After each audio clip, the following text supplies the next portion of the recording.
that end. Oh no, I'm on the wrong Twitch. Gotta go back.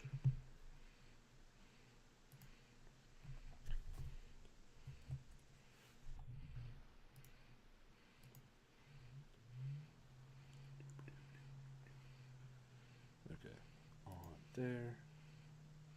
Oh wow, they're giving free decks away for Twitch Prime. I might have to get me a deck for Arena. And they're giving away free Smite shit. Dear God, I love Twitch Prime.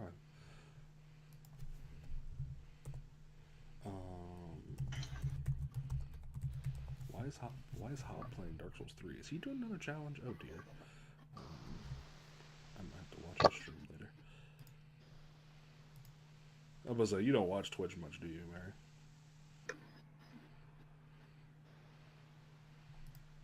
Mary, did you die? Here. Okay, like you randomly just like went out or something there.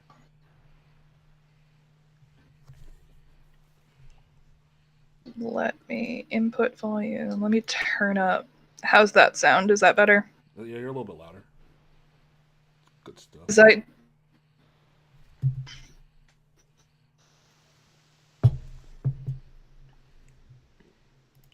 James? Yes. Is this better? Yeah, you sound louder. You're good. I increased my output volume. Oh, okay. I was like, yeah, you're louder. That's awesome. Was it like 50 and I just bumped it up to 170? Notifications.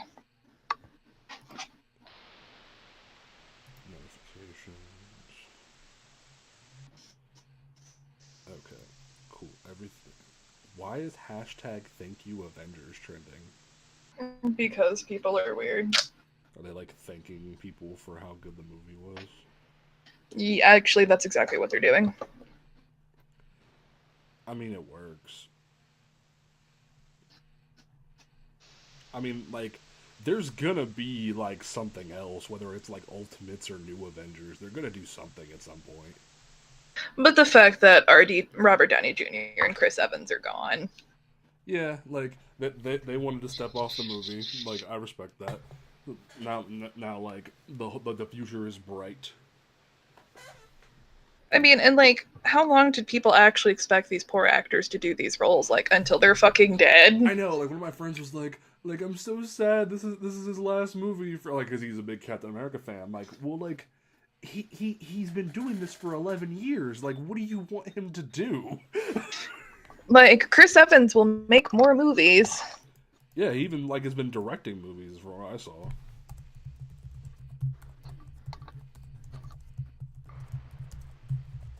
I'm ready when you are.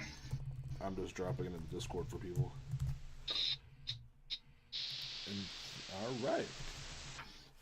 What's going on, good people of the internet? It is time for OnComicsGrounds.com's flagship podcast, Panel to Panel, where a bunch of folks shoot the breeze and talk about comic books and such. We are here live. Yes, that is live for episode 3. We are here kicking it, talking about some good stuff that has happened in the comic book industry as of late. Travis will not be here this evening because he is watching Endgame. We will be having a non-spoiler discussion a little bit here about Endgame this evening. We will not be going into spoilers, so you are reassured you will not be spoiled about anything, so you can stay and have a good time with us here at Panel to Panel. Don't forget to follow us on Twitter, Facebook, and Instagram. Will like us on Facebook and follow us on Instagram at OnComicsGround. And don't forget to follow this podcast at PTP_podcast on Twitter. Right. And to my right this evening, we have the amazing, the awesome, our amazing senior editor and PR director, Mary. How are you doing this evening? I'm yawning. I'm great. I'm just real tired because my wife and I got out of Endgame at 4:45 in the morning. Jesus. I mean, like, mine wasn't as bad as that. Mine was 2, because, like, randomly the whole, like, theater lost power in the climax. But, like, you getting out of the theater at 5, that's a little much. we originally weren't going to see it this weekend because, just too many goddamn people. But then it was kind of like a peer pressure thing that, everybody else was going to see it. And then we're kind of like, yeah, we kind of want to see it too. So we managed to find decent seats the day of. That's pretty good. Was it like a really packed theater? It was a Regal Cinema. So they have those reclining chairs. So the theaters are really, really small. Oh. Automatic reclining seats. Well, like, I go to Cinemark, and they had the fancy reclining seats, and that one's actually pretty big. Yeah. No, when we bought the tickets, they had to add another showing, because I went back later to check and see how full the theater was on Fandango, and I noticed that they had added another showing for 150. So there was a 135, a 140, and a 150. Wow. Those poor theater workers. When we got out, it looked like a freaking war zone. Like, damn. There was popcorn all over, because you go out and then you pass through the lobby there by the concession stand. There's popcorn all over the place. Like, it kind of looks like a scene from The Walking Dead. Damn. It looked like the manager or whoever was in charge that night was pretty much the only person there, and this poor woman looked exhausted. That sucks. Like, that's my thing, is a shout out to everyone who are busting their asses working in a theater this weekend. Yes. And if you are listening and you go to see it, be courteous. These people don't get paid enough, and they are busting their asses. So be nice to them. They deserve, like, all of the love from us. Like, they are, like, devoting their lives on, like, one of the worst weekends for them. It's like an Avenger. It's like a Marvel movie and Star Wars. Like those are the worst ones probably for them. Mm-hmm. Like, I don't even want to know how bad it's gonna be for episode 9. Like, there's gonna be 1,000,001 showings. They're not gonna get no sleep. It's gonna be horrendous. My heart goes out to them. Well, from there, why don't we give some initial thoughts? We won't go into crazy spoilers, nothing like that.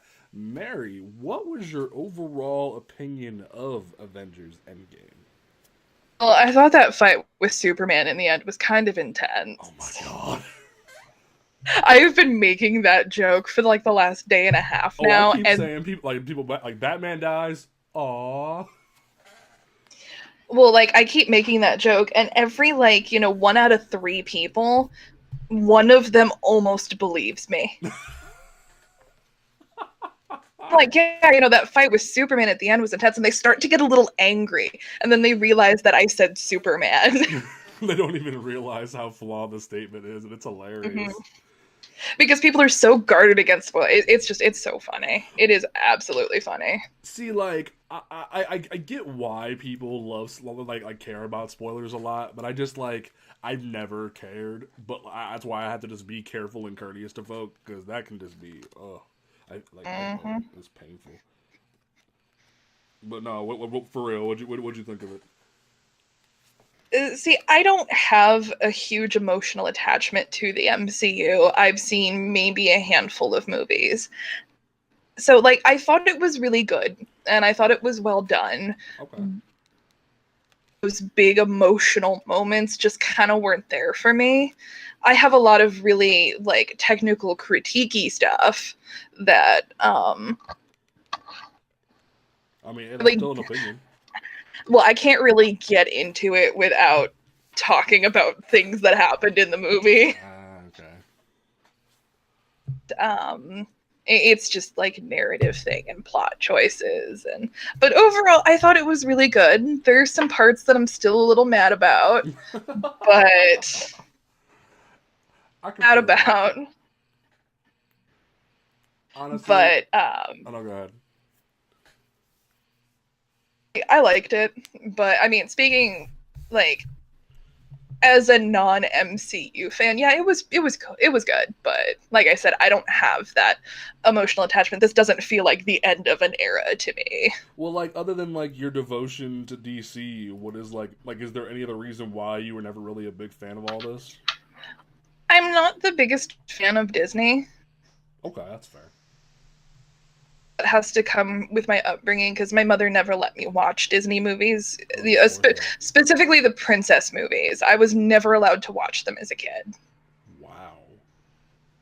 because my mother didn't want me to get the idea that, princesses have to be saved. And, keep in mind, this is like late 80s, early 90s. Yeah. Want me to get the idea that a princess had to make all of her decisions about a man. She had to wait for a man to save her. My mom didn't want me to get these ideas in my head, and they just kind of carried over. I got to see Mulan and Hercules and some of the others, Okay. but as a whole, like, I never got to see them. I have never seen The Little Mermaid. Damn. Snow White and Cinderella as pieces of classic cinema, but no, I've never seen The Little Mermaid, and I think I've only seen parts of Pocahontas. I mean, Pocahontas is hit or miss for some people, so that's fair. I mean, it's just the historical inaccuracy that gets me, but Savages, savages! Like, oh my god, that movie. Pocahontas was 12.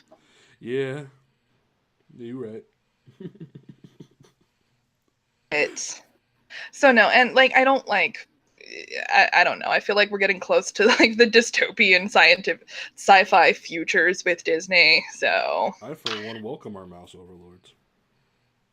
because if you control media, you control the narrative. Yeah, that's fair. I mean, like, how awesome would it be to like the whole world is Disney World? That'd be kind of cool.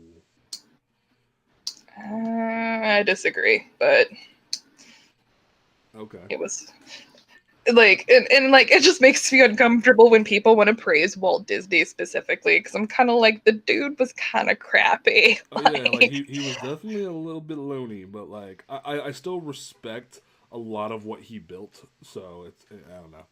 I mean, he was a raging anti-Semite.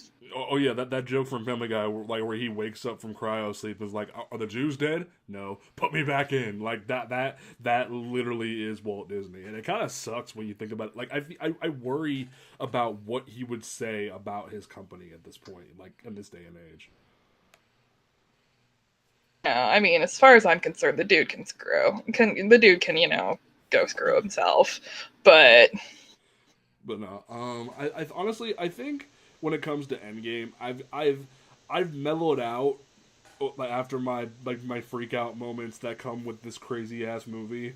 To like I've got like when I walked out, I was like 10 out of 10. That's all I need. Best Marvel movie, and like I like some people in one of the gay nerd Discord servers I'm in was asking my opinion on it today, and I easily was like, okay, look, if you're a big MCU person, you're gonna walk into this and you're gonna love every second of it. You're gonna like you're gonna be all on board. But I think the same thing goes for last year, where I remember there was reviewers who were talking shit, going, "Oh, like they don't explain anything to you. You're left in the dark about everything." That you can't judge this movie as a movie. You have to judge this as like the third act of a mini series where it's like you go in, you're like, who's this person and who's this person and who's this person? Like you can't do it. If you're asking who Captain America is and who Thanos is and stuff like that, this you don't need to be here. Like this is the culmination of everything that we have been building up for damn near 12 years. Like this is a lot. So I say that this definitely earns a solid 9.5 from me. And there are like the couple flaws that I've grown to like realize in this movie, but overall it's definitely in my top 3 MCU movies now. I will say that. Well, from there we will dig into. so What'd you say? still Winter Soldier, but Well, no, like for me, it's Black Panther, Winter Soldier, and Endgame. That's where I'm at. Because like Winter Soldier is the perfect technical masterpiece. Black Panther is the realization of like my favorite Marvel hero to be like I'm like the hipster. I was a Black Panther fan before you. Like I tell it to everybody like this.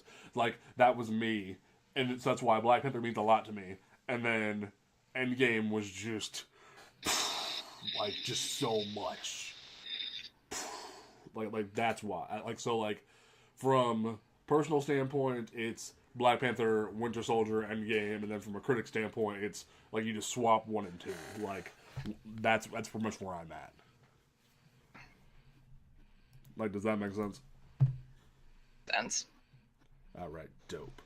Well, from there, this week we had the Will Eisner Comic Industry Award nominees announced, and like, Mary, do you want to give any background on like who Will Eisner was and like all like the background with this entire thing?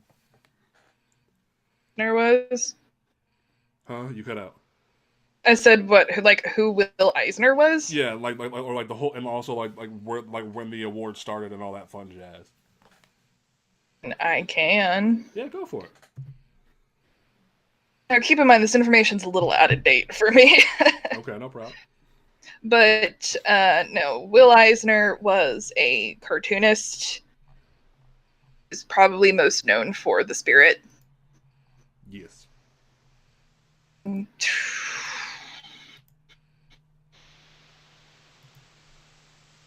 I'm so tired, so my brain's just kind of like my brain is just not responding. But no, Will Eisner, he was a legendary creator. He was known predominantly, I mean, like most famously, his big work is The Spirit.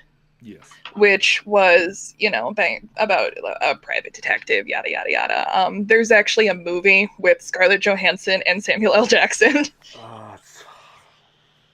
That movie. I love it because Scarlett Johansson, Samuel L. Jackson, Sarah Paulson, Eva Mendes. Like, yes, this movie is a dumpster fire, but I love it. Who was The Spirit? I forget it. Mercy, I don't remember. I was too busy with Sarah Paulson and Scarlett Johansson. Gabriel Macht, I think his name is. Gabriel Macht. Like, that like it's an interesting movie. I'll say that. Not the most faithful adaptation, mind you. No, not at all. Did Joe Dope, I think. I think so, yeah. And some of his post-war comics were, not as well known because there was John Law, Cupies, I think Nubbin the Shoeshine Boy, if I remember. None of them were quite The Spirit. I mean, because that ran from... I know it ended in 52. The Spirit ran from 1940 to 1952. So, I mean, it was a long-running series. In the 40s during the war, that was hard to do, was to keep a series running for that long. Yeah, like especially because, like, a lot of the readers weren't there because of the war effort and stuff like that. I'm like, wasn't The Spirit created on, like, a last-minute thing where he was just supposed to be just a detective and then the publisher called Eisner and asked if he had a mask or anything like that? The legend goes. Like I said, I'm not I'm not 100% certain these days because more information comes out all the time. Yeah. But because I remember watching an interview once where he like told the whole story, and it was so intriguing to hear how he really wasn't on board with the idea of superheroes, and then he did it to make ends meet. I thought that was such a cool thing there. There are several old school creators. Adams Neil leaps to mind, who are not I'm talking about Neil Adams, but are not. They're not the biggest fan of superheroes, but superheroes pay the bills. I don't get why they wouldn't be very interested in the comics they're creating. Like, doesn't that create a very bad atmosphere for what you're trying to create? Have you met him? No. There you go. But, I mean, especially if you think about it in terms of, like, the 60s and the 70s, it was a very insular market. Comics then was not comics now. Fair enough. Comics now, the internet absolutely changed the landscape. I mean, Image and the introduction of wide-scale indie publishers, not just some guy Xeroxing comics in his basement. Like, Yeah.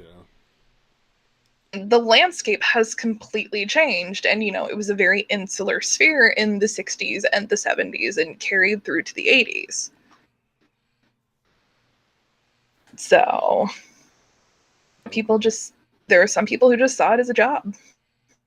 Okay, so what about the Eisner Awards themselves? When did that actually become a thing? Because like you wouldn't think back in the day that, um, like you wouldn't think that comics back then we would be worth awards, you know? Putting me on the spot here, dude. Oh, my bad. Expecting to have to uh, do an intro, so I didn't really prepare. But the Eisners and the Harveys, I believe, were both created around the same time in 88, 89. I could be wrong. I know that both were created as a response to the discontinuation of the Kirby Awards. Kirby Awards were discontinued. I just know that they were. Okay. In the early years, there was a lot of mix-up, and it took several years for the awards to get off the ground. But in terms of the how or why they set up, I'm not 100% sure. I think it was just kind of too. Okay. I mean, it was set up because the Eisners are essentially the equivalent of the Oscars for comics. Okay. Like, for like best writing or whatever is the comic equivalent of winning best actor. Like, it is what a lot of industry professionals strive for. I mean, there's usually a jury of 5 to 6 members that judge each individual thing, so it's not as widespread as, because the Oscars is made up of hundreds of members, but with the Eisners it's usually a pretty tight-knit panel.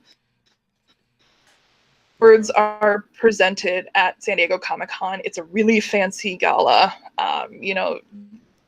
The fun play setting, people get really dressed up. I mean, it is the event of the year. Wow. Because there's a ton of categories.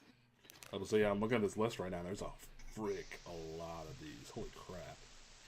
Best short story, best single issue, continuing series, limited series, new series, publication for new readers, publication for kids, publication for teens, humor publication, anthology, reality-based work, graphic album, new, and then there's one for reprints, best adaptation from another medium, U.S. edition of international material, and it just goes on from there. I mean, best writer artist, penciler, inker, or team, multimedia, cover artist, coloring, lettering, they even have Eisners for comic journalism. Yeah, that's insane. I did not know that one was a thing. Oh yeah. Like, holy crap. I mean, like, it's honestly for so long I never knew this was a thing, and then to find out that people are actually out here winning awards for comic books, it kind of like makes me happy that we've come this far, to be honest with you. Absolutely. I mean, to come from the humble origins of comics, you can take it as far back as the late 1800s. Yeah, you are not wrong. To come to where we are now, that this is a legitimate medium, it is a legitimate form of artistic expression and artistic creation that some of these characters have carried through for decades. I mean, Superman is pushing 100. Like, Yeah, that's insane. I think it's really exciting to see how this has progressed, and because the history of comics is truly a fascinating history. I mean, just tracking the origins. I mean, through World War II, the Silver Age, the Bronze Age. I mean, just seeing the progression and seeing all of the people who have had even the smallest influence over the years has, just blossomed into this crazy, beautiful industry that we all love. And to think back in the day, like there was just things like detective books and like monster books, and then somebody got the right idea to make like a superhero story for like out of Superman. Like it's so crazy how things have evolved, and then like it almost became a reverse flow where those books sort of died out and then they kind of re-arose around the comics code period and then they died back down and then now we're seeing with the indie titles that it really isn't a whole lot of superheroes, but like there's some companies that are trying to like replicate Marvel and DC's formula, but then there's horror comics and like going back to detective stuff. There's like crazy sci-fi narratives that are being published right now through people like Vault. Like there's like the whole landscape is changing and it's really intriguing. But no, like I think like, are you okay? Yeah, I was just coughing. Oh, okay. But no, like going through this list for some of these, like, to see people like Jeff Lemire like get nominated for multiple categories, like like for Black Hammer, it blows my mind. Zdarsky's winning for, like nominated for best single issue. I'm dumbfounded by how this exists. I mean, it is amazing, and the nominees, they all absolutely deserve it. Most definitely. For like freaking Sean Murphy wrote and drew all of Batman White Knight, and he got best limited series. It, like that alone right there is a really high achievement. Like I'm happy that Snagglepuss got nominated for best limited series, but like if either like his book or White Knight wins, I'd be pretty happy with that because both of those are really big achievements in themselves. Oh, absolutely. And then Bitterroot got nominated for Best New Series. Yay. Like, literally, all of Best New Series is Image books. Like, that is an achievement in itself. Image absolutely swept this year. And, you know, I'll be interested to see if they net the awards. I would hope so. Like if they got the entire one category and they have other categories too. Like it's across all of the nominations. Yeah, and like it's intrigued me with Image specifically because for a while they had the issue where there was a lot of series that didn't make it past volume 1. They were like spitting out number ones to see what would stick, but like now we've reached this period through 2018 now 2019 where they're just pumping out really good content, and like it doesn't matter if you're a small creator or a big creator, you have a chance to publish something really good over there. I think Image has changed their submission standards. I don't think they're accepting open submissions anymore. Really? Because it used to be what I mean, I'm curious, I might double check here real quick. But it used to be what you could do is you could just, you know, put in an open submission, you would submit photocopies of sequential art, and you wouldn't send in a script, you'd send in like an elevator pitch, as it were, and if they like it, they'd get back to you. Oh, okay. That makes sense. I heard they are not accepting open submissions anymore.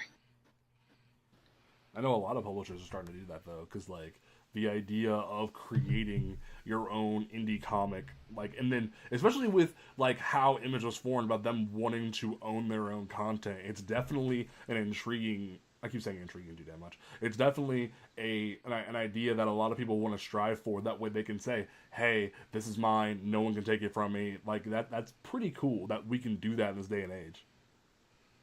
Okay, so it looks like they might still accept open submissions, but I mean, they probably get hundreds, if not thousands, of submissions a week. I'd hate to be the person to go through every single one of those. Got here's in the guideline or things to keep in mind. It says, "Do not hand Image Comics employees subscriptions at comic book conventions. Your submission will be misplaced or discarded." I mean, and I mean, they're telling you not to send original art because you're not getting it back. Like, well, yeah, I wouldn't know why you would just send original art and not make it like a reprint, you know? It's there, somebody's done it. Well, yeah, they have to make that claim, like, because that way they're not held liable for the art going missing. It makes perfect sense. Yeah, but I know a lot of indie publishers, they also don't pay page rates. Image, basically, they'll take a chunk, but they pretty much just print the book and slap the label on it for you. Oh. Promotion of the book, you have to work really closely with them. I mean, because how many Image books do we see hit #1 that we've seen zero promotion for? That's true. Like, you usually So see the creators working their asses off to get it in the hands of people. Image can pretty much make certain that they get into Diamond, but That's about it. At that point, it's up to you. as per usual, I have gotten very off topic. Oh no! Like we're offering a good chunk of like information here. Like Yeah. that's what I love is like when 9 times out of 10 when we go off topic, it's definitely something that's informative because a lot of people don't know this stuff.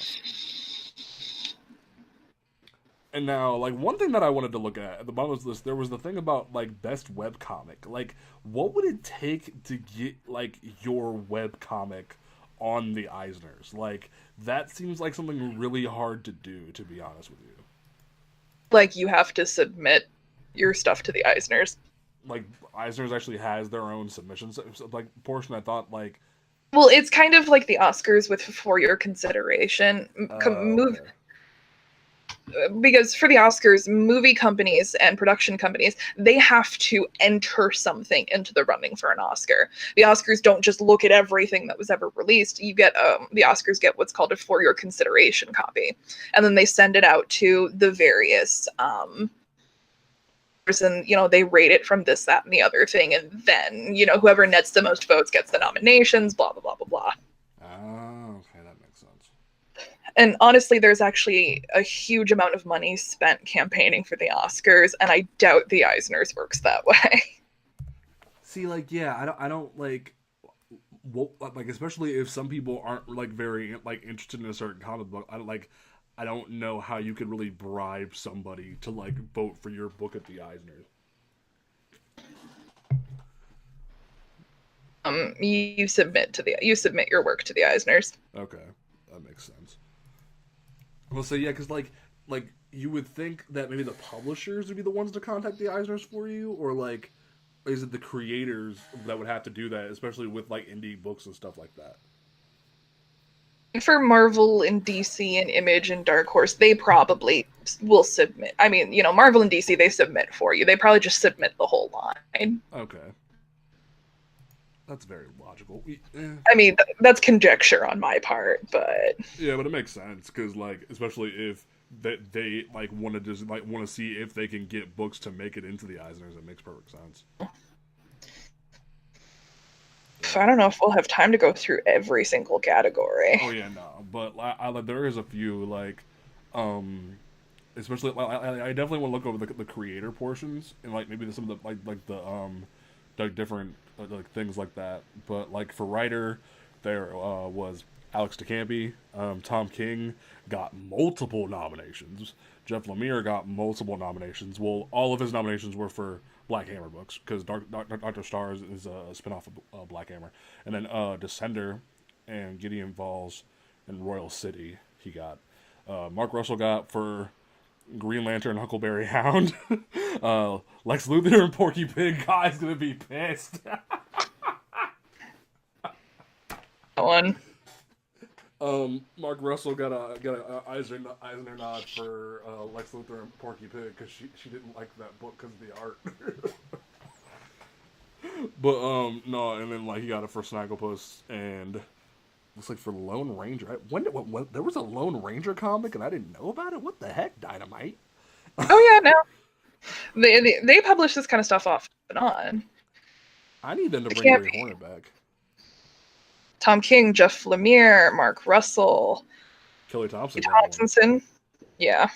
Zdarsky for Spider-Man and Marvel 2-in-1. Zdarsky. And then Best Writer and Artist, we got Sophie Campbell for Wet Moon from Oni. I don't know how what book it is. I don't know how to pronounce that last name for Nick. Drenazzo, I think. Yeah, it looks like Drenazzo.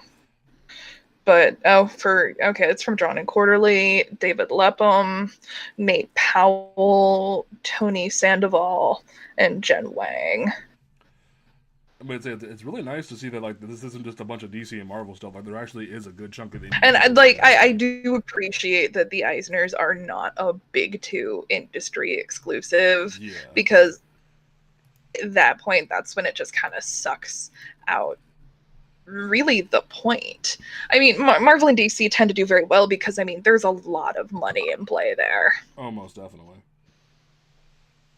And then we got Matthias Bergara. I mean, because this is for best penciler and inker, or penciler or inker team. Oh, that's kind of cool. They have one for team. Because I mean, like Terry Dodson, he does the pencils, and his wife Rachel does the inks. Wow, I did not know that. Matthias Bergara, Mitch Gerards for Mr. Miracle, Carl Kirsch, Izola, Sunny Liu, yeah, that's what it looks like. Eternity Girl, Sean Phillips for Kill or Be Killed, Yannick Paquette for Wonder Woman Earth 1 Volume 2. Yes, just give that man all of the awards. I bet you're... all of the awards. Oh, I absolutely love Yannick Paquette. He's such a nice person, and I freaking love his artwork. I mean, like Carl Kirscher should I'd be okay if he won, because Isola is a really good book. But like, I get why you would love him for Wonder Woman, so it makes sense. Oh, I just love him. I just love him in general, because he did covers for Batgirl and the Birds of Prey, and those were amazing. Early in Rebirth, he did Connecting Justice League variants, which were so cool. Like, I like that there's a distinction between penciler and inkler, inkler and inker. Yep, name for penciler and inker is inkler. Best painter and multimedia artist for interiors. I like that this is a separate category, because painting and digital painting is so cool in a comic book. Because I mean, Lee Bermejo for Batman Damned. I mean, things aside, the art for Batman Damned was pretty. Bat penis aside, like, it was pretty damn good.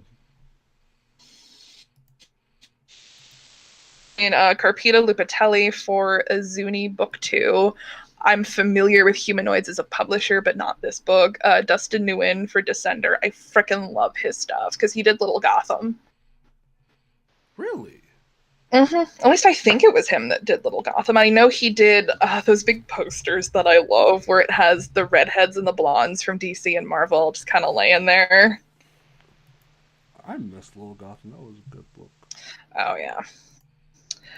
Gregory Pacaconi for Sea of Love from Lion Forge, and then Tony Sandoval also for Lion Forge. It's great to see Lion Forge on the list too, since they're fairly new. It's good that they're getting their chance to be on the Eisner list. Yeah. This cover artist, best cover artist for multiple covers. I'm loving this list. Jen Bartel. Oh, of course you're gonna love it because Jen Bartel's there. Love Jen Bartel. Kai's gonna be so happy with these nominations. Did you see that she's making custom shoes for Endgame? For Thanos and Captain Marvel, they look really cool. Mm-hmm. A lot of people will comment that Jen Bartel has a bit of same face syndrome, and I do see it, but I have to argue that her color work is god tier. It's like that's your defense for it. Oh no, her color work is absolutely god tier. Darrington for Mr. Miracle, those they were pretty damn phenomenal. Yes, Carl Kerschel, yay. Yeah, he pulled for Isola too. Joshua Middleton, yes. Yes, because his Batgirl Aquaman covers were freaking amazing. Where she's leaning over the computer, like it is literal perfection. Yeah, like I know some people don't like the new costume, but like Middleton makes it work, and I love him for it. That's the only reason I'm okay with it, is because Middleton makes it work. Julian Tedesco for Hawkeye and Life of Captain Marvel. Those were some pretty bomb covers. Yeah. And I think what a lot of people think about is that when you're looking at a comic book, the first interaction you have with that book is the cover. Cover sucks. Like, because if I'm walking up and down the wall, if a cover sucks, I'm just going to keep going, kind of a thing. Yeah, because it's your first impression. And I feel like cover artists don't get enough credit. I mean, that Jenny Frisian should be on this list. Yeah, he said that on Twitter earlier today, and I'm like, yeah, her covers have been pretty bomb this year. Emanuela Lupacino, at least I think that's how you say her name, her last name, should just win every year. She is one person, Jenny and Emanuela. They are two people I will just buy covers for. See, like, I'm not a big variant cover whore, but like, there's just some people that I love variant covers for. So like, I get where you're at. Anka's kind of starting to tiptoe on that list too of people I will just buy covers for. Oh my god, I'm so excited for his Young Justice cover this week. I'm so excited. Best coloring. This is a very important category. Yes, Jordy Belair got a lot of nods there. Wow. I mean, she absolutely deserves it. Yes. Tamara Bonvillain. Yeah, that's how you say that. Yeah. Yeah, I'm terrible with last names. I mean, I have a dumb one myself. That's mean. Why you being mean to yourself? Last name, because it is not pronounced how it's spelled. No, it's not, and that frustrates my soul. I look at like Swangin. No, it's Swangin. Like, it's a lie. Mm-hmm. But Tamara, she pulled a lot of nominations. I mean, we're talking Doom Patrol, Moon Girl and Devil Dinosaur, Multiple Man, Batman, Batgirl, Birds of Prey. I think it's Batgirl and the Birds of Prey. Wonder Woman Earth 1 Volume 2 hits this list again. Die from Image. Then moving on, we've got Matt Hollingsworth for Batman White Knight and 7 to Eternity and Witches. 7 to Eternity, I love that book. This is great. And then, yes, Matt Wilson hits this list for Black Cloud, for Paper Girls, Wicked and Divine, The Mighty Thor, and for the most important book in his resume, Runaways. I'm gonna say, you and Runaways are having some problems right now, aren't you, Mary? Because didn't have your digital code. Didn't press kit, so I couldn't get a review out this week. I picked up my print copy today, and it wasn't printed with a digital code, so I had to send a message to Marvel support, and I'm probably not going to hear back till like Monday. But no, on Runaways has been phenomenal because I maintain my belief that Carlina Dean is a colorist's nightmare. Yeah, that rainbow shit. Oh my god. She's a literal rainbow alien, and the colors swirl. That's I mean, torture. Runs where the colorist will just use 3 or 4 colors and move them around. Mm-hmm. Not Wilson. Oh my god, his color work is amazing, and I'm pretty sure he also does the colors for. Don't quote me on this, but I think he also did the colors for Chris Anka's 2 prints. Oh wow. This run with Wilson on the colors is really the first time we fully got the celestial aspect of her true alien form. That's fair. He is definitely probably one of my favorite colorists in the industry right now. I feel like color artists don't get enough credit anyway. Oh no, so it's sad. Like they should get all the love. Excited because I mean there are some amazing names in this category, and I do love Matt Wilson, but I am legitimately torn. Don't you hate when that happens? And speaking of people who are unappreciated, let us move to letterers. Oh my god, these people are the ones who pull it all together. Yes. You can have a great script. You can have fantastic art. You could have the and shading and coloring, but if your letters suck, it will all fall apart. Yes. I mean, and that's really can be true for any bit of a comic book. Like, if your colorist sucks, the book's gonna fall apart. Yeah. But for me personally, It if the matters. letters are bad, like, that's my problem, is that is the thing that will ruin a comic book for me. And I'm not saying that to be like, oh, I'm nitpicking, ha ha ha. I'm saying that because it pulls away too much. I like my lettering to feel woven into the panel. Yeah. It kind of looks like somebody, photoshopped a big block text on there. I get really mad and then I can't focus. Mm-hmm. Oh, wow. This particular website that I'm looking at the listings from should have bolded the names. Who are you? Yeah, are you looking at the Newsarama one? Because the Newsarama one has it pretty laid out pretty good. It's just the names aren't bolded. But we've got David Aja for Seeds from Dark Horse, Jim Campbell for... Jim Campbell, oof, my God, at least 10 books here. Breathless, Cal Exit, Grave Tracer, Snapflash, Hustle, Survival Fetish, The Wild, Abbott, Alice Dream to Dream, Black Badge, Clueless, Coda, Fence, Firefly, Giant Days, Crass Kings, Lumberjanes, The Infertile, Compass, Low Road West, Sparrowhawk, Angelic, and Wasted Space, and those are all from pretty much different publishers. Well, yeah, let's say he had like a good chunk from Boom, good chunk from Black Mask, and then one from Image, one from Vault. That's a lot. Oh yeah, Alex DeCampi finds herself on the list again. Bad Girls and Twisted Romance, Jared Fletcher for Batman Damned, The Gravediggers Union, Moonshine, Paper Girls, and Southern Bastards. Todd Klein, yay! Blackhammer, Age of Doom, Neil Gaiman's A Study in Emerald, Batman White Knight, Eternity Girl, Book of Magic, The League of Extraordinary Gentlemen, and The Tempest. I thought that book was canceled. I don't know. Because I figured Alan Moore was done with that book. What the hell? I mean, these are some very talented people. Most definitely. Had to pick. Honestly, I gotta give it to Todd Klein. Yeah, it's either Todd Klein or Jim Campbell for me. Because like Todd Klein's work on Black Hammer, especially with the artwork on Black Hammer, it can be really hard to like make that flow into the work. So I have to give him a lot of respect for what he does, like when it comes to that series. Oh, have you read Black Hammer yet? Yes, I have. I've read Black Hammer. Do you like it? Oh, you cut out. What'd you say?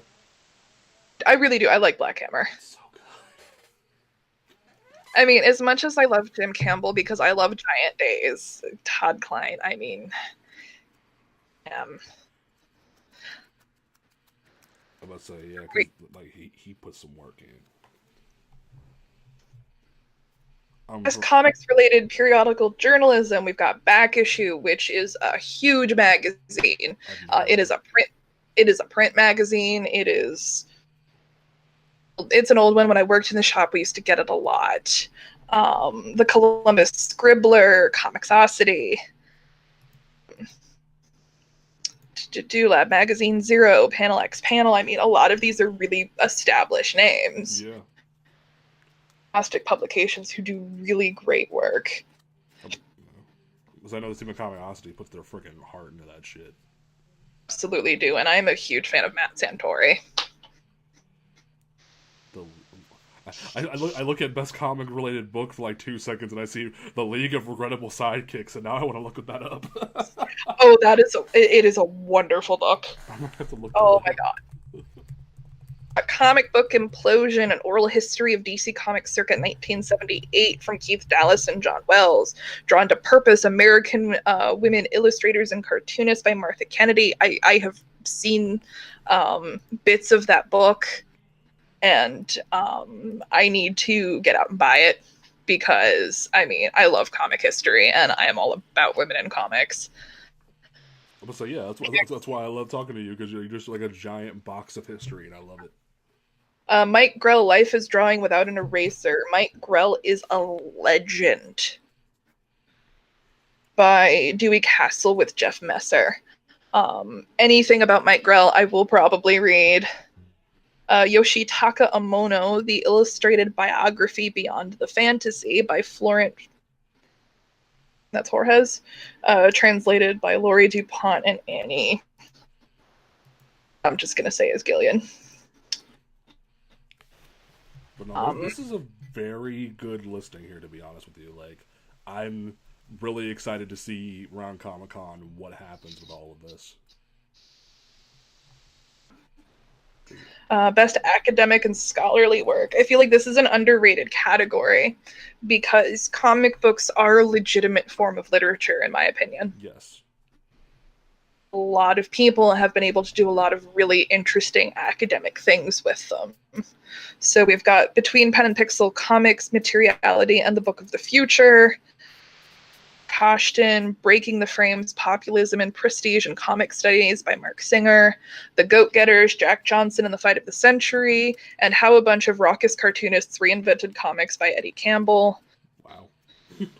Incorrigibles and Innocence by Lara Sausagog. Yes.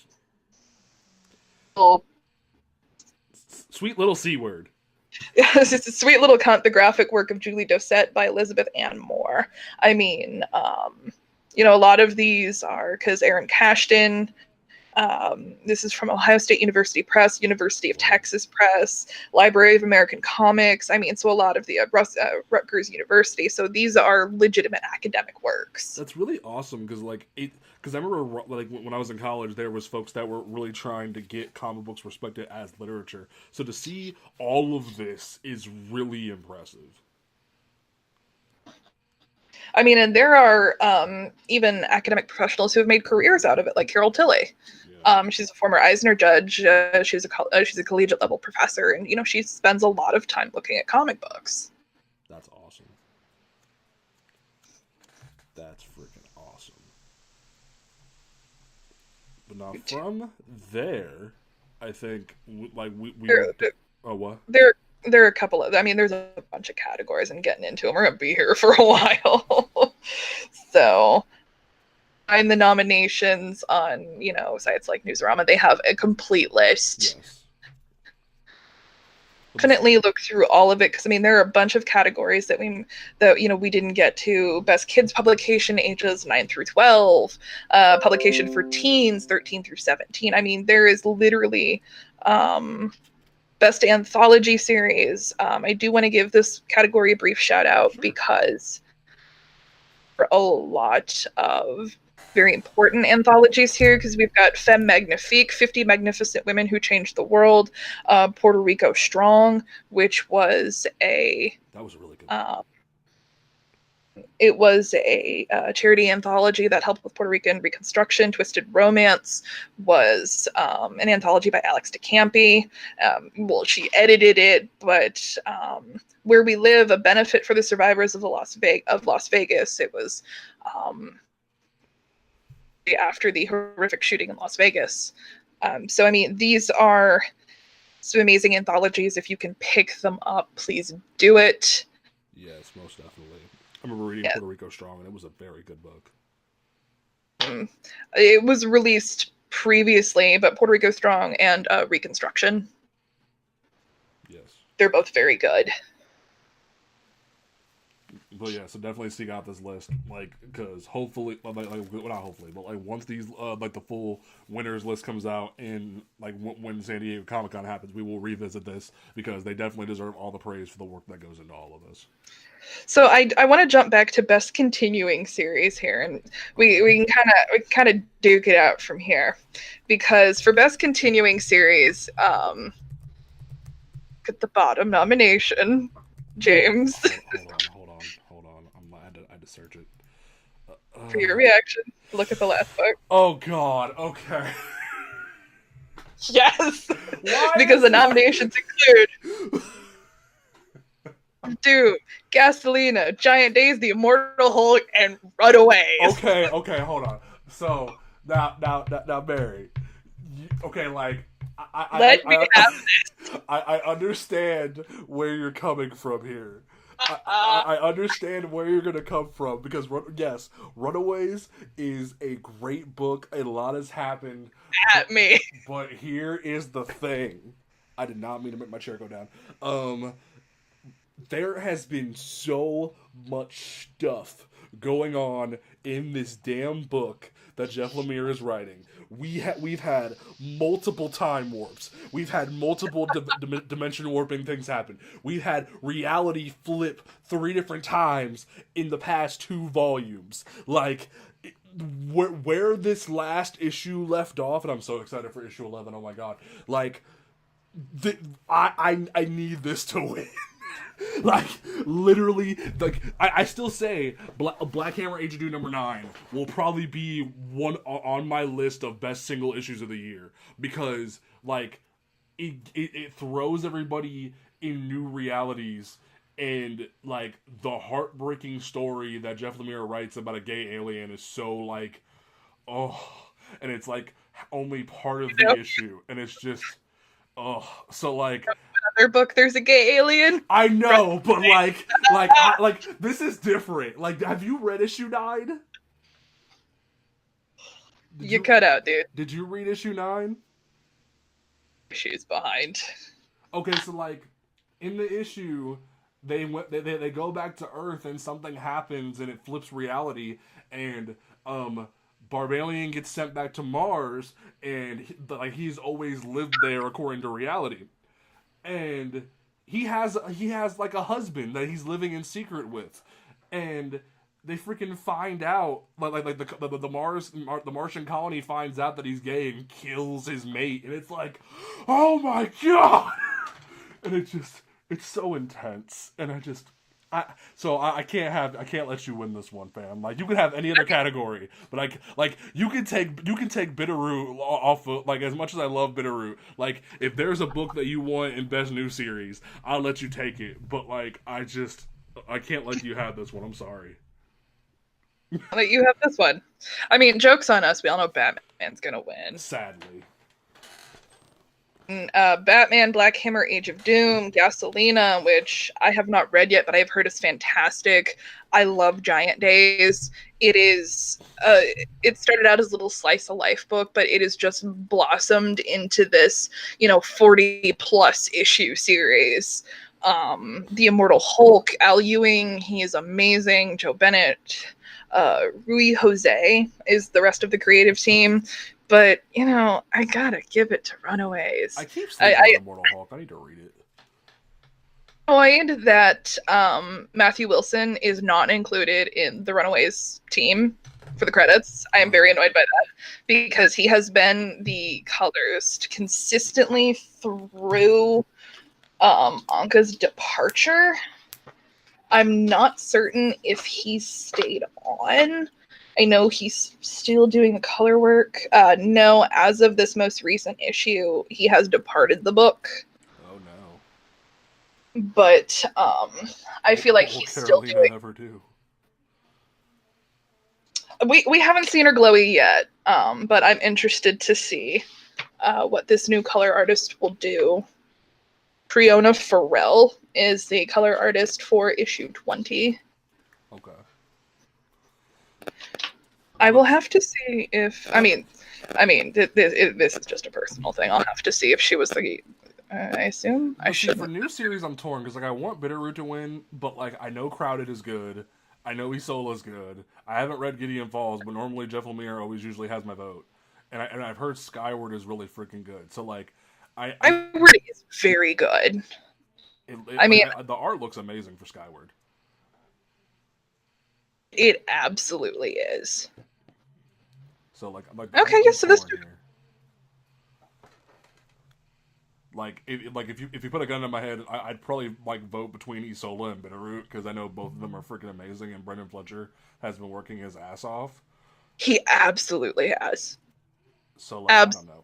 The only one I'm not a big fan of is Maneaters. I love Chelsea Kane. I love Drew Mockingbird, but I'm sorry, I'm not a big fan of it.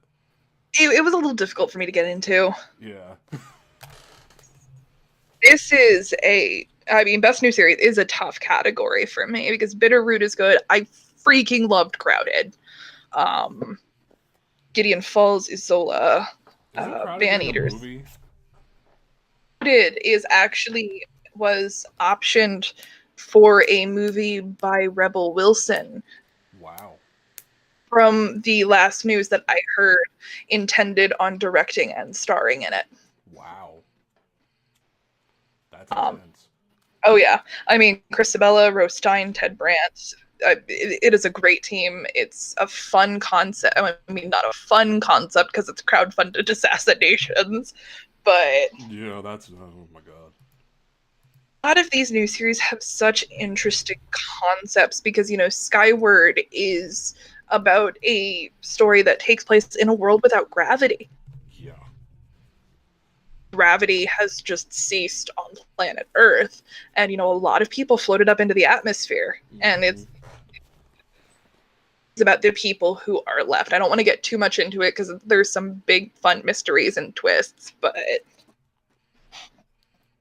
And then like Isola, like that entire book of like a person who has to like escort the queen of a nation to to her destination, and she's a tiger. Like she was transformed into like the tiger, and it's just this entire adventure series. Honestly, Isola gives me a lot of what's the one freaking image book that everyone freaking loves that I keep never reading. Saga. Yeah, like the art definitely screams Saga for a lot of people from what I've read on the internet.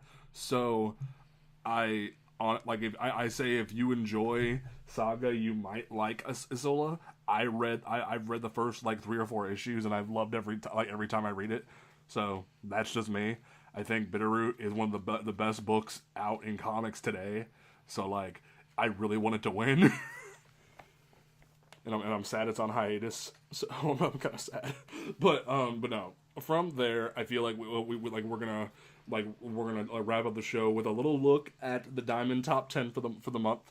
Well, every month Diamond releases its top 10, and then later after the weekend is wrapped up, the top 300 best-selling comic books to American retailers. So that's not technically what is sold to the customer. That is what the retailer buys from Diamond, the distributor. So if a book sells really good at your shop but not really good at somebody else's shop, that's not what matters. What matters is how many copies are ordered to the shop. Hang on, where are you pulling this up at? I can't find it. I'm pulling it from the press email. Do I can forward it to you. to me because I can't find it. I got you. Mary and dupe.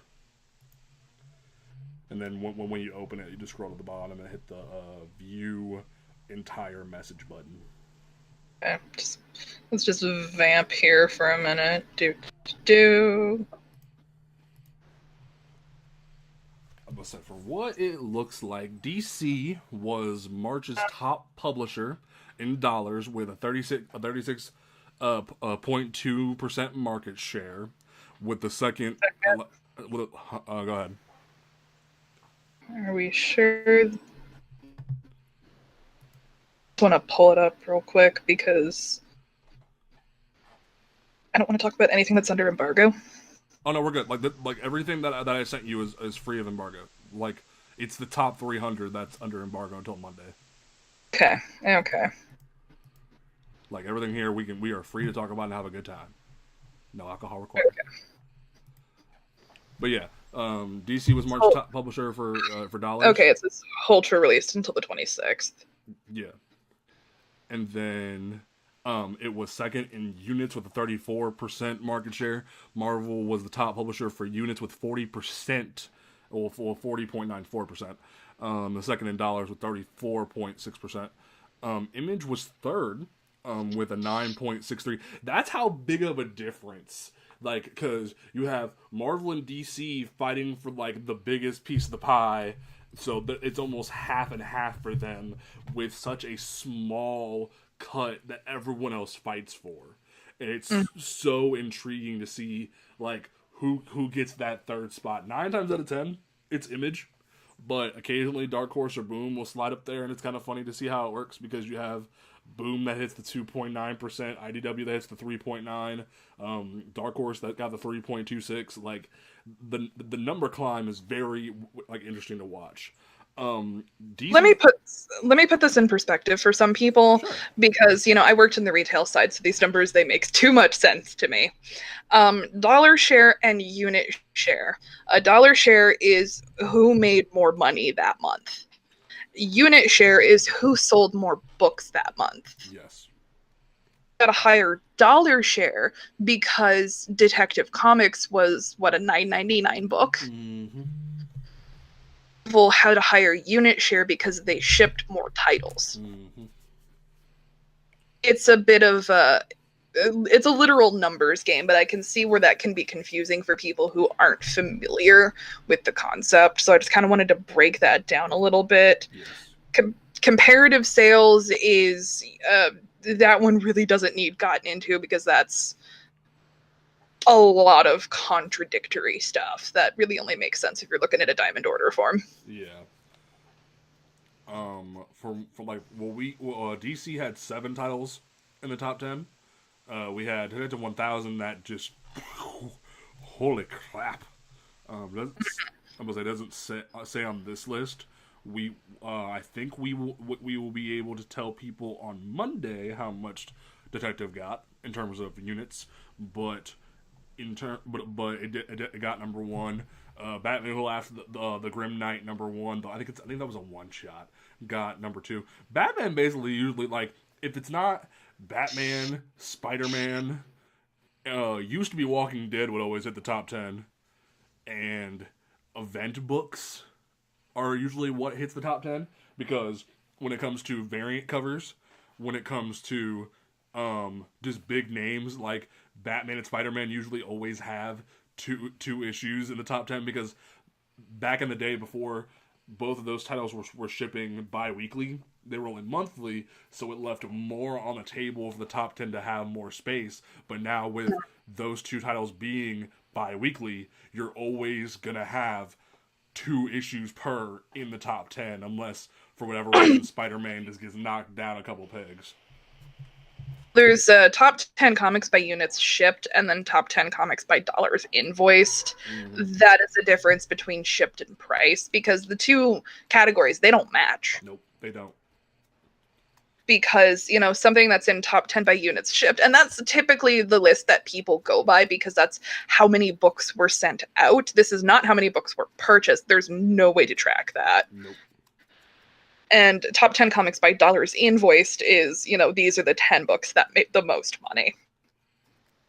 Yeah. For each category, the top 3 is still the same. Yeah, because like Spider-Man Life Story made it for dollars invoiced, but it didn't make it for units. Shipped. I was about to say, because Marvel had 7 titles. I mean, like DC had 7 titles. Most of them were Batman, but then you also had things like Doomsday Clock, which won't be on the list for a while. Heroes in Crisis made it, which that's debatable if it should or not. Justice League number 20 made it, which is great that Justice League is finally, like, it has been consistently making the top 10 for a while, but the fact that Justice League as a title is making the top 10 is something that for a while wasn't a thing. Like, for a good chunk of the New 52, all through Rebirth, it was nowhere to be seen. But to see Justice League, and then sometimes even Avengers recently has been climbing towards the top, it's been very interesting to see that. So, good on you, Scott Snyder, for writing a damn good book. When it comes to the top 10 graphic novels, I think this one's an interesting category because it's not the top 10 graphic novels that, like, had just come out that month. It's top 10 graphic novels in general, what sold, like that were ordered. Because you have things like Saga Volume 1 that is still top 10 after this long. This is truly annoying. Why do you say that? Very truly annoying. I want you to zoom in on item code. Item code. Okay. Yeah. Oh my god. It says August 12th. Yeah. The original diamond code for when the book was published. That I bet you money that is not the code that was in the stupid order form, because not Diamond, but Image will reassign diamond codes and essentially reprint them. So that is the original code, but I bet you money that is not the code that retailers used to order, because I remember having to do that, and it is a pain in the butt. I feel so bad for you. Oh god, that's the one. I mean, reordering things from Diamond is something that I do not miss doing. Props because to Mara Tidebreaker for making the top 10. I was finally able to sit down and read that, and holy crap, is it good? I'm like halfway through it. I need to finish it, but yeah, it's really freaking good. Like, No, I think DC Inc.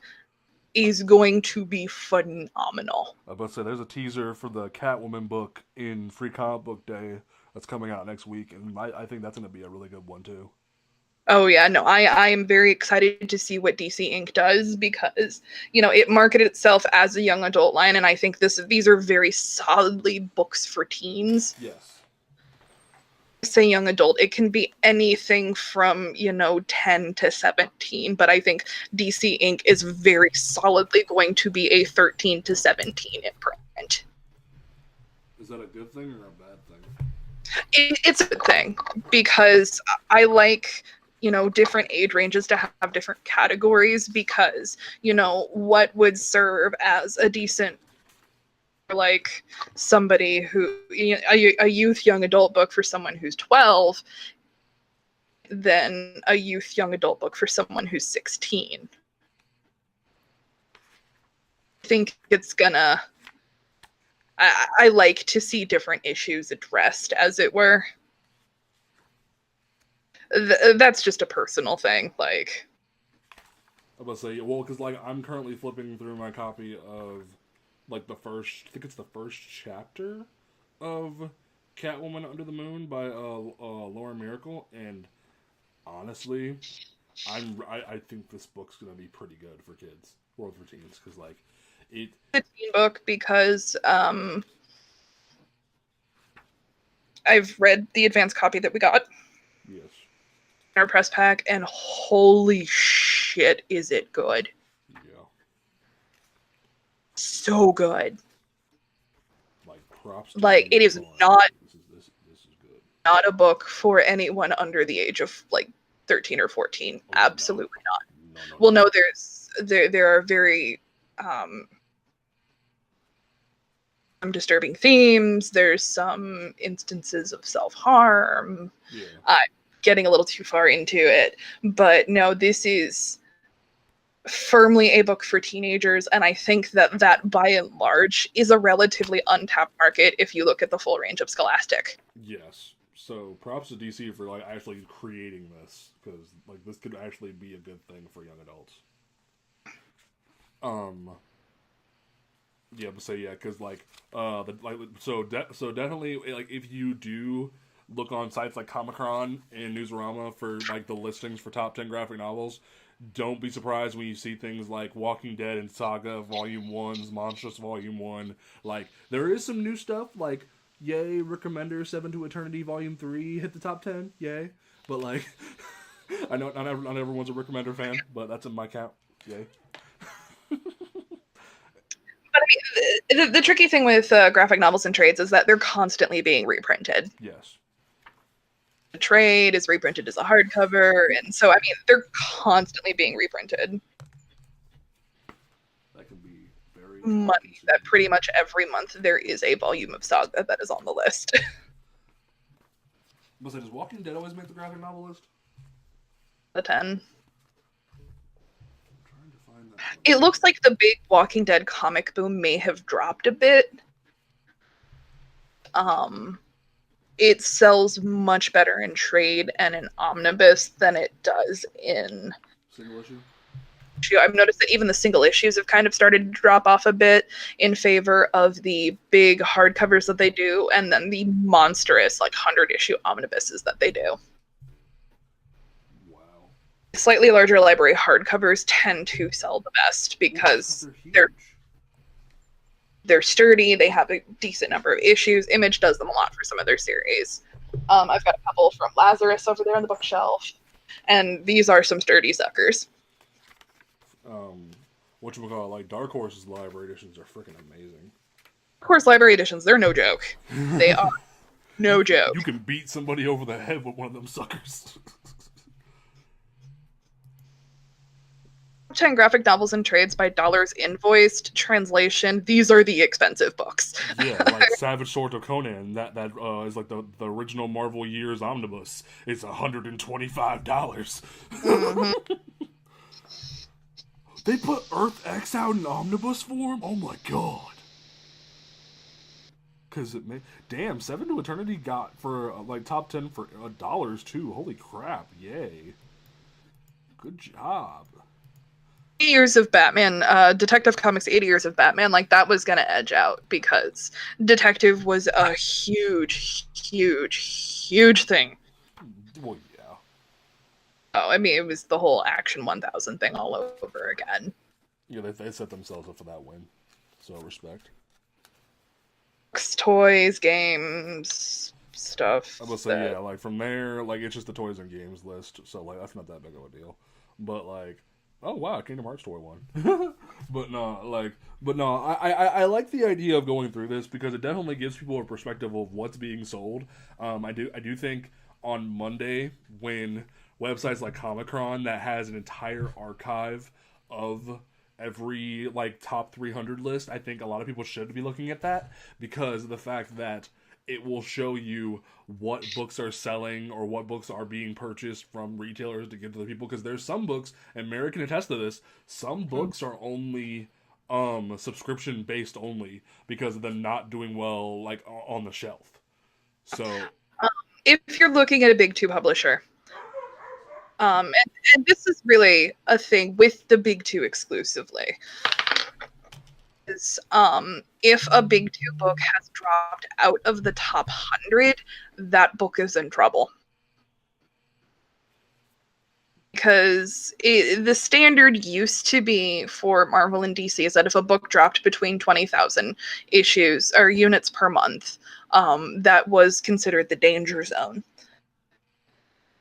15 started kind of becoming the new standard when sales dropped a few years ago. But I'm noticing that there are some books out there that are limping around it under 10,000 copies. Dinosaur, that book will never be canceled. Well, yeah, because it does better in trade, so it just kind of floats there. But I mean, there's some books that are limping under 10K. That's depressing. Just kind of, and unfortunately for a book that I love so much, like Runaways, I've been a huge fan for 15 some odd years now. The last number I saw is that it was limping under 10,000. And so I'm kind of sitting here chewing my fingernails waiting for that cancellation announcement to drop or for it to just not be in solicitation. That's going to suck. That can, segueing away briefly, I think that these numbers that we're looking at now can kind of tie into a previous discussion that we had about the issue of comic piracy. Yes. I know for a fact that Runaways does really well, and a lot of people read it, pirated a lot. That really sucks. Because, there are a lot of different reasons why people will pirate a book. Either, they don't have the money, they don't know where to buy it, These are not justifications. These are absolutely not justifications at all, but it's just, it's not just some mustache twirling villain. We're going to steal from these comic book publishers. But I mean, looking at these numbers and whatnot, it is something that does harm the book. Most definitely. That's why there's been critically acclaimed comic books in the past that end up being canceled. Books that win GLAAD awards, books that win Eisners that are canceled. But it's not the fault of the publishers. It's the fault of the people that are not supporting the content. See, these are numbers for March. Yeah, this is the top 10 for March.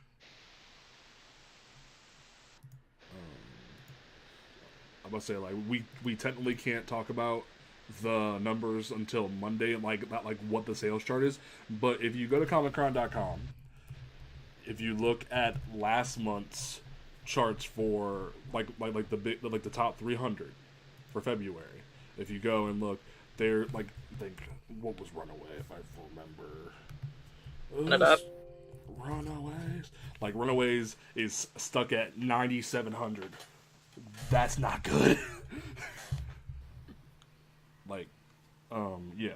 But there's indie books like TMNT and Black Hammer that are doing better than Runaways. That's not good, people. There's a lot of these. Because, these are the numbers from February because 100 for February was Green Arrow number 49 with 17,000 copies.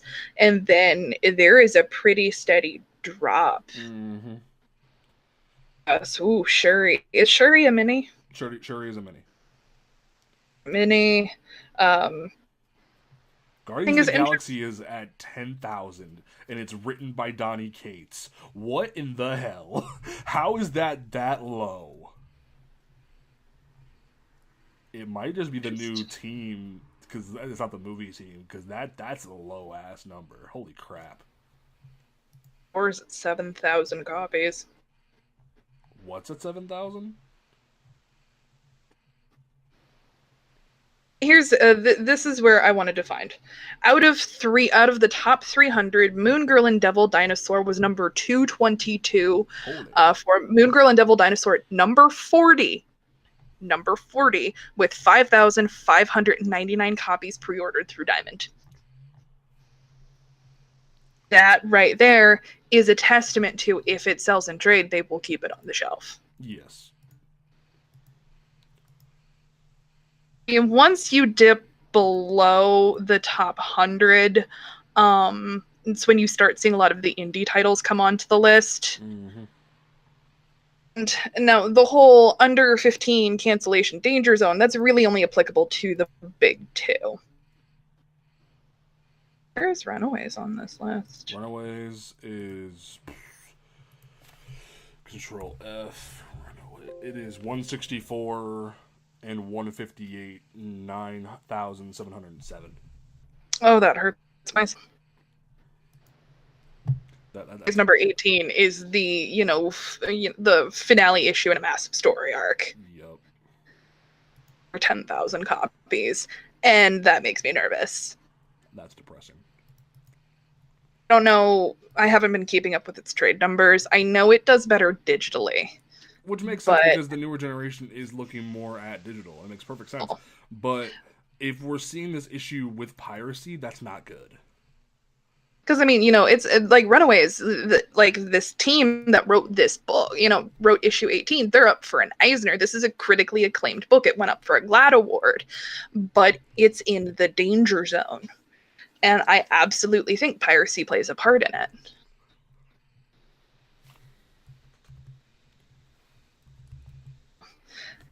Tracking comic numbers, it seems like an odd hobby, but it definitely lets you check keep a finger on the pulse of the industry. Yes. And seeing what sells and what doesn't. The big, Batman and Spider-Man and X-Men, like they're always, well, maybe not X-Men, but they're always going to sell. Yes. Interesting is that Wonder Woman is 26 and 27. That's not looking too hot. Superman's not selling great either. Batman, quite frankly, sells on name alone. It literally does not matter who is writing that book. It will sell. And, that's no disrespect to Batman creators. I legitimately do not mean that with any kind of disrespect, but... It's the solid truth that, you're never going to be canceled. I could give Maxwell, my ferret, a pen and paper, and if he wrote the next issue of Batman, probably sell 93,000 copies. That is hilarious. The thing is that the industry standard used to be if a book dropped below 100,000 copies, it was canceled.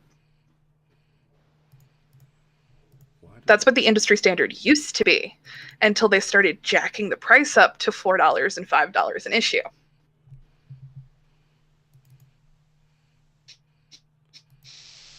That's crazy. And if you went back to the industry standard of any book below 100,000 copies got canceled, there would be one book for all of February. And that is The Batman Who Laughs, which sold 101,000 copies. That is depressing. I mean, it's the rise of digital, it's the rise of the trade market, and it is the increase of internet piracy. Mm-hmm. I think the comics industry is gonna have to change, and they're gonna have to change very soon. I mean, like, people like DC, and praise to DC for doing what they did this past week, well, like, in general, this past month, because they made the announcement that every back issue up to a year ago is on DC Universe now. Props to Marvel for doing what they did with Marvel Limited. That's a great archival tool, but it's definitely going to lead to the death of print. I do see a universe soon where, like yeah, there's that joke of, oh, comics are like boobs, they're better than your hand, but, like, physical is probably going to go out the window sooner or later, and it's kind of scary.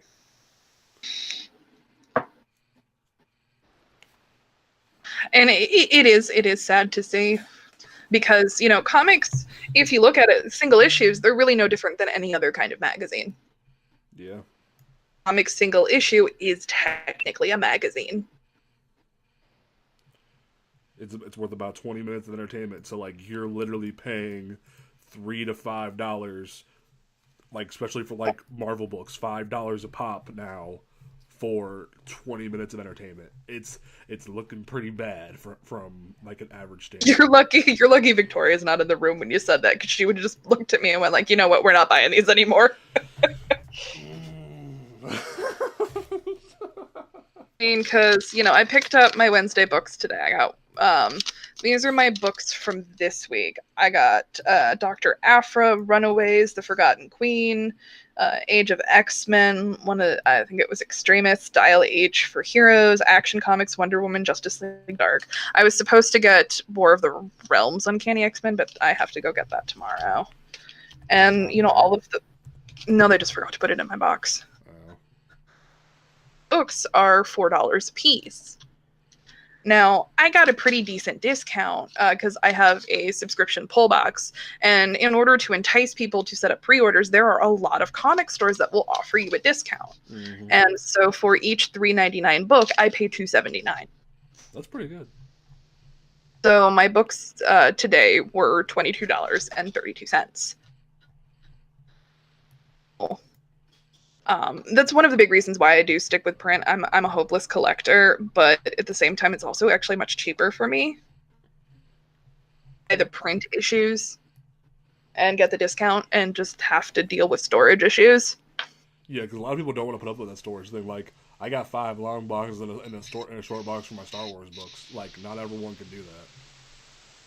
Should tweet a picture of what my desk looks like, because I haven't put my books away in like 2 months. They're just stacked up on my desk. Oh, there's like 20 single issues stacked up on my 2 long boxes that I haven't put away yet. That, like, I think some of them are bagged, some of them not. I need to finish bagging and boarding. But no. Through it, I have at least 220 books here on the desk. That's a lot. Of Mary has problems. We're bagged and boarded, and, you know, I have like Wonder Woman in my like 2 bags. I need to try and order more of those, and then I've got my books from today that I still need to bag and board, and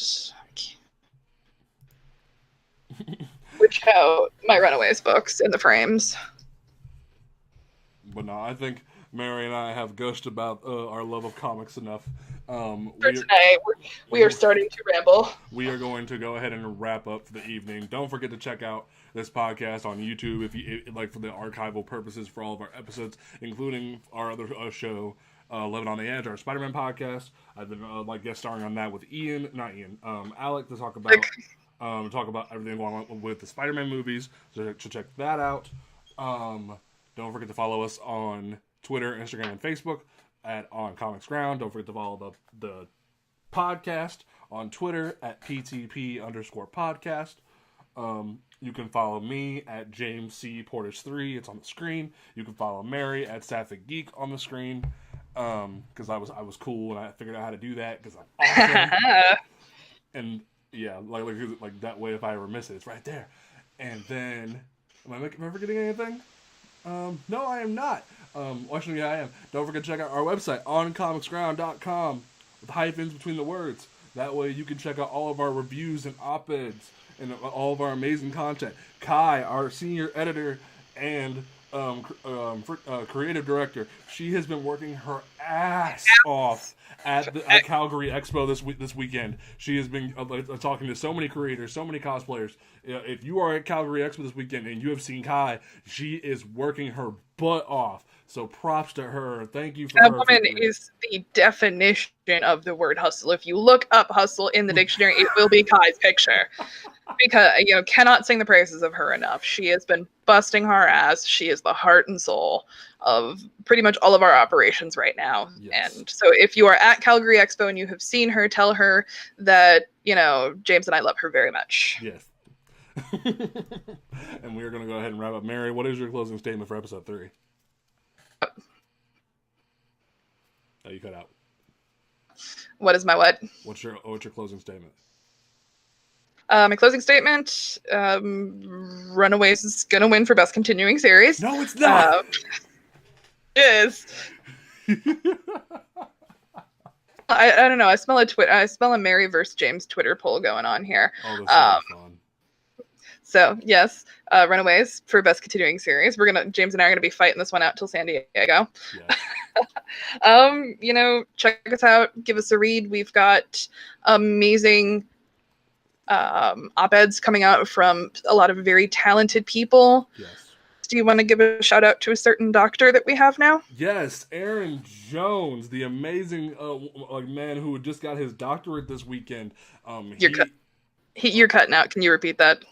Aaron Jones, our staff writer and going to be one of the co-hosts on our new upcoming podcast, Blurred Grounds. He received his doctorate this week, and he has been working his ass off while also been writing for us, and I am so blessed. We are all so blessed to have him as a part of this team and as a part of this family. He definitely... Congratulations, dude. It's freaking awesome. But no, my closing statement, as always, is support your local comic book shop. I want to say thank you to our entire team who has been working their butts off. Thank you to all of them for not spoiling the end game for our fellow people. Hashtag don't spoil the end game. That's why we didn't spoil it tonight. I think I might see if we can get some of the crew on for next week to do like a spoiler cast. That way, after a week, I can't be penalized for that. Description. We'll want to put that in the description. Yeah. Spoiler. So spoiler for next week, we might do a spoiler cast and bring some people on from the OCG family to talk about spoilers and stuff. So look out for that. That's everything we talked about tonight. We will catch you guys next time on Panel to Panel. Goodbye. Oh, Aaron was in the chat. Yay! Aaron was in the chat. I just looked at the chat and he said thank you. Yay! Okay, bye. Bye.